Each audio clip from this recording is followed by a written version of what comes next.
Volcara Water Solution. Solution for hot water problems. Contact 9399906356. ఆడవాళ్ళ విషయానికి వస్తే పెద్దవాళ్ళు చెప్తూ ఉంటారు, ఆడదాన్ని ఇబ్బంది పెట్టినవాడు, ఆడదాన్ని హింసకు గురి చేసిన వాడు దాని ఉసురు ఖచ్చితంగా తగులుతుంది అని చెప్పి, అది నిజమేనామా? మామూలుగా సర్వసాధారణంగా ఇప్పుడు ఆడవాళ్ళ వల్ల మగవాళ్ళకు క్షోభకు గురవుతారు, మగవాళ్ళ వల్ల ఆడవాళ్ళకు క్షోభకు గురవుతారు అన్నమాట. దాన్ని స్త్రీ శాపం, కన్యా శాపం అంటారు. అంటే ఇదేంటంటే ఇది కూడా కర్మే అన్నమాట. అంటే స్త్రీ రుణం అంటారు. చాలా మంది ఆడవాళ్ళని మోసం చేసి మగవాళ్ళు డబ్బులు లాగేస్తూ ఉంటారు. ఇట్లా ఆడవాళ్ళ క్షోభకు గురైనప్పుడు ఆ పాప కర్మ అనేది అలాగే ఉండిపోతుంది ఆ జంటికి. చాలా వరకు అతని యొక్క కూతుర్లు అనుభవిస్తారనమాట. అంటే ఇతను ఎవరికైతే లేడీస్కి హింసించి టార్చర్ చేస్తాడో అతని యొక్క సంతానం అనుభవిస్తుంది ఆ ఇబ్బందులు, ఆ బాధ. లేకపోతే ఇతని కెరీర్లో గ్రో అవ్వకపోవటం. కొంతమంది జెంట్స్ చాలా పూజలు చేయించుకుంటూ ఉంటాడు. ఎవరో ఒక అమ్మాయిని హింసించి టార్చర్ చేసి వచ్చి యజ్ఞయాగాలు జరిపించుకోవటం వల్ల ఏమది పోదు. అందుకే అంటారు ఇటువంటి కర్మలు పాపాలు తొలగించుకోవటానికి కన్యా పూజ అంటారు. కన్యా పూజ సువాసినీల పూజ అంటారు. తంత్రంలో సువాసిని పూజ అనేది అత్యంత ప్రత్యేకమైందన్నమాట. ఆడవాళ్ళను కూర్చోబెట్టి దేవతా స్వరూపాలుగా భావించి పాద పూజ చేస్తారు. ఎంత పెద్ద గురువైనా సరే ఒక స్త్రీని కూర్చోబెట్టి పాద పూజ చేయాల్సిందే. అప్పుడే అమ్మవారు అనేది సాటిస్ఫై అవుతుంది అన్నమాట. రామకృష్ణ పరమహంస కాళీ అనుగ్రహం పొందిన ఆయన భార్యని కూర్చోబెట్టి ఆయన పూజ చేసేవాడు. పాద పూజ చేసి ఆమెలో కాళీని దర్శనం చేసుకోగలిగాడు అన్నమాట. కాబట్టి లేడీస్ ఉసురు అనేది అంత మంచిది కాదు. చాలా మంది అబ్బాయిలు ఏంటంటే ఒకరిని మోసం చేసి ఇంకొకరిని మోసం చేసి ఆ కర్మ అనేది అలా ఉండిపోతుంది. వాళ్ళు ఫేస్ చేయాల్సిందే. యూనివర్స్లో లా ఆఫ్ అట్రాక్షన్ ఉంది కదా, యాక్షన్కి రియాక్షన్ అనేది ఖచ్చితంగా ఉంటుంది. అదంతా మనం ఈ జన్మలోనే అనుభవించాం. దీన్ని స్త్రీ శాపం, స్త్రీ రుణం అంటారన్నమాట. వీటి వల్ల ఏంటంటే జెంట్స్ ఫైనాన్షియల్గా డెవలప్ అవ్వలేరు. వీళ్ళు ఎన్ని యజ్ఞాలు చేయించుకుంటున్నా, యాగాలు నిర్వహించుకుంటున్నా, ఎవరైనా పూజలు మంత్రాలు చేసే అబ్బాయిలు ఉంటారు, వాళ్ళకి తొందరగా సిద్ధించదు అన్నమాట. అంటే వేరే ఒక స్త్రీని మానసిక క్షోభ పెట్టి వీళ్ళు చేసే పూజల వల్ల ఎటువంటి ఫలితం ఉండదు. కాబట్టి వీటికనేసే ప్రత్యామ్నాయంగా కుమారి పూజ, సువాసిని పూజ అంటారు. కేవలం ఈ పూజలు, ఈ సంస్కృతి అనేది మన హిందూ సంప్రదాయంలోనే చాలా గొప్పదైన సంస్కృతి అన్నమాట. మన సంస్కృతి సాంప్రదాయం హిందూ ధర్మం ఏం చెప్పింది? ప్రతి ఆడది అమ్మవారి స్వరూపమే, ఆమెని క్షోభకు గురి చేయరాదు అని. ఆడవాళ్ళు కూడా మగవాళ్ళని క్షోభలకు గురి చేసే వాళ్ళు ఉంటారు, వాళ్ళకు కూడా ఫలితం ఉంటుంది. ఇప్పుడు ఎంతసేపు క్షోభకు గురి చేశారనుకోండి, వాళ్ళ సంతానం ఉంటుంది. ఆ స్త్రీ యొక్క సంతానం పురుషుడు అనుకోండి, అబ్బాయి, అతను గ్రో అవ్వకపోవటం, అతని పరిస్థితి బాగాలేకపోవటం, ఇబ్బందులు పడటం. ఆ స్త్రీలు ప్రతి ఒక్కరికి నీతి నియమాలు అనేది కామన్గానే ఉంటాయి. కాబట్టి ఇటువంటివి ఇబ్బందులకు గురవ్వాల్సి ఉంటుంది. ఎవరు ఇబ్బంది పెట్టుకోవాల్సిన అవసరం లేదు. ఇబ్బంది పెట్టి హింసించి వాళ్ళని ప్రలోభాలకు గురి చేసుకొని చేసే సాధన వల్ల, పూజల వల్ల ఎటువంటి ఫలితాలు ఉండవన్నమాట. కాబట్టి ఎప్పుడు తన పక్కన వాళ్ళని నొప్పించకుండా ధర్మం, న్యాయం అనేవి ఉంటాయి. అవి ఎరిగి ఉండాల్సి ఉంటుంది. అదే ఎక్కువ పూజలు, మీరు అన్నట్టుగా ఎక్కువ పూజలు చేసే వాళ్ళే ఎక్కువగా ఇబ్బందులు కూడా పెడుతూ ఉంటారమ్మా. నిజంగా మూర్ఖంగా బిహేవ్ చేస్తుంటారు. ఎందుకనమ్మా అలా మూర్ఖంగా ఎందుకు చేస్తూ ఉంటారు అంటే ఆపడానికి. ఇప్పుడు మీరు పూజ చేసి పద్ధతిగా ఉన్నారనుకోండి, ఎవరికి నచ్చుతుంది? మీరంటే ఇష్టమైన వాళ్ళకి నచ్చుతుంది. మీరంటే ఇష్టం లేని వాళ్ళు క్రిటిసైజ్ చేస్తూనే ఉంటారు. అది అతనిలో తప్పు కానీ మీలో కాదు కదా. ఆ విధంగా మనం ఉన్న విధానంలో మనం ఉండాలి. అది ఎందుకంటే నేను బాగుంటాను, నేను అన్నీ చేస్తాను, లోకాన్ని ఉద్ధరిస్తాను అంటే నచ్చని వాళ్ళు ఒప్పుకోరు కదా. అవును. అది రాక్షసులు అనేది ప్రతి యుగంలో ఉంటారు. ఇప్పుడు మన పక్కనే ఉంటారు. కలియుగంలో అయితే మన పక్కనే ఉంటారు. చూసుకొని దానికి తగినట్టుగా ముందుకు వెళ్తూ ఉండాలి. అమ్మా, అయితే ఆడవారికి సంబంధించి నాది ఇంకొక చిన్న డౌట్ అమ్మా. ఇప్పుడు పెళ్లి చూపులు చూసేటప్పుడు కానీ ఎక్కువగా కొన్ని సందర్భాల్లో మన ఇంట్లోకి వచ్చే అమ్మాయి లక్ష్మీదేవి ఇట్లా అని అమ్మవారితో పోలుస్తుంటారు.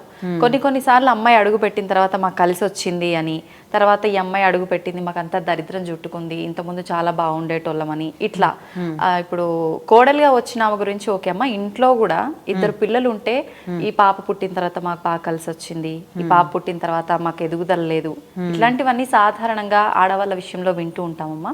ఏంటమ్మా నిజంగా ఇదంతా మన సనాతన ధర్మం నుంచి ఇలాంటి ఒక ఆచారము సాంప్రదాయం ఇలాంటి మాటలు ఉన్నాయమ్మా, ఇవన్నీ మధ్యలో వచ్చినాయి అంటారా? ఇది వచ్చి ఒక మనిషిని క్రిటిసైజ్ చేయడం కోసం ఏర్పాటు చేసుకున్న విషయాలు. వీటిలో ఉన్నది దీంట్లో నిజమెంత అంటే, ఇప్పుడు 2 బిడ్డలు ఉన్నప్పుడు ఒక పిల్లకి అదృష్టం బాగుండొచ్చు. అదృష్టం అంటే ఒక యోగి వెళ్ళి ఇంకో జన్మ తీసుకున్నాడు అనుకుందాం, అన్ని కలిసి వస్తుంది. ఏ లక్ష్మీదేవి ఉపాసన చేసిన వాళ్ళు, ఏ దుర్గాదేవి ఉపాసన చేసిన వాళ్ళు ఆ ఇంట్లో పుడితే ఆ ఇంటికి కలిసి రావడం అనేది కామన్, అది నిజమైన విషయం. కానీ ఒకరు పుట్టడం వల్ల చెడు జరిగింది అని అనుకున్నప్పుడు, లేదు ఇబ్బందులు ఫేస్ చేస్తున్నాం అనుకున్నప్పుడు దానికి తగిన రెమెడీస్ ఉంటాయి, దాన్ని చేసుకోవటం ఉత్తమం. కానీ క్రిటిసైజ్ చేయటం వల్ల ఎటువంటి యూజ్ లేదు కదా. ఒకవేళ నిజంగా అమ్మాయి జాతకం బాగాలేదు అనుకుందాం, అమ్మాయి కర్మ ఫలాలు బాగా లేదు అనుకుందాం, అది అమ్మాయిని తిట్టాల్సిన అవసరం లేదు. ఎందుకంటే ఆ అమ్మాయి తెచ్చుకుంది కాదు, తెచ్చుకుందే అనుకుందాము. సమస్య ఉన్నప్పుడు సొల్యూషన్ వెతుక్కోవాలి కానీ క్రిటిసైజ్ చేయకూడదు. ఎందుకంటే తెలిసి చేసింది ఏది కాదు కదా.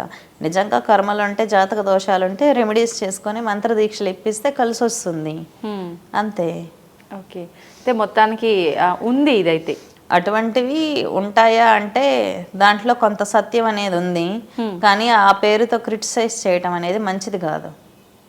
అది ఒకవేళ నిజంగా బాగాలేకపోతే రెమెడీస్ చేసుకోండి, లేదంటే అమ్మాయికి మంత్రదీక్ష ఇప్పించుకోండి, కర్మలు తీరిపోతాయి కదా. పూజా విధానం నేర్పించండి, హనుమాన్ చాలీసా, దేవి ఖడ్గమాల పారాయణం చేసుకోవచ్చు. చిన్నపిల్లలకి రామనామ జపం ఇవ్వచ్చు, నామజపాలు ఇవ్వచ్చు.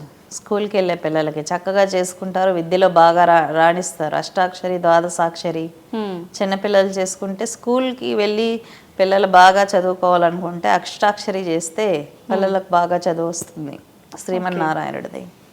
మొత్తానికి అంటే వాళ్ళ జాతక పరంగా ఏమైనా పుట్టుకతో ఇబ్బందులు ఉంటే రికవరీ అవుతాయి.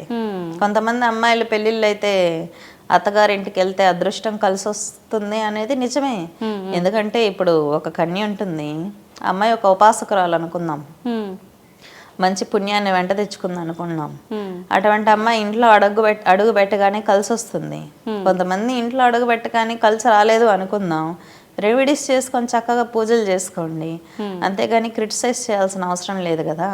ఇప్పుడు మన బాడీ పార్ట్స్లో ఏదైనా డ్యామేజ్ వస్తే రికవరీ చేసుకుంటామా, పార్ట్ని తీసేస్తామా, తిట్టుకుంటూ కూర్చుంటామా? లేదు, మార్చుకోవడానికి చూస్తాం, రికవరీ చేసుకుంటాం.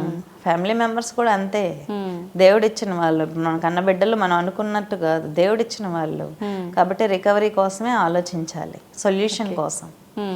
అయితే అమ్మ, రుద్రాక్షల విషయానికి వస్తే చాలా మంది ఈ రుద్రాక్ష ధరిస్తే నీకు మంచి జరుగుతుంది ఇలాంటివి చాలా వింటున్నామమ్మా.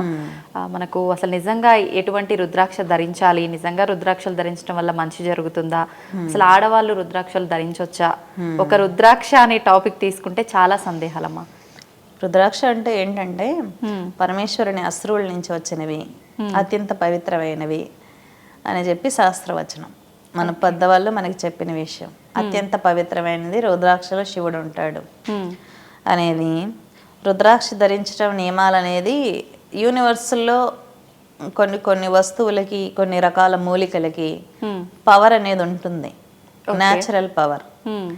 కొన్ని మూలికలు వాడినప్పుడు హ్యూమన్ బాడీ రికవరీ అవుతుంది.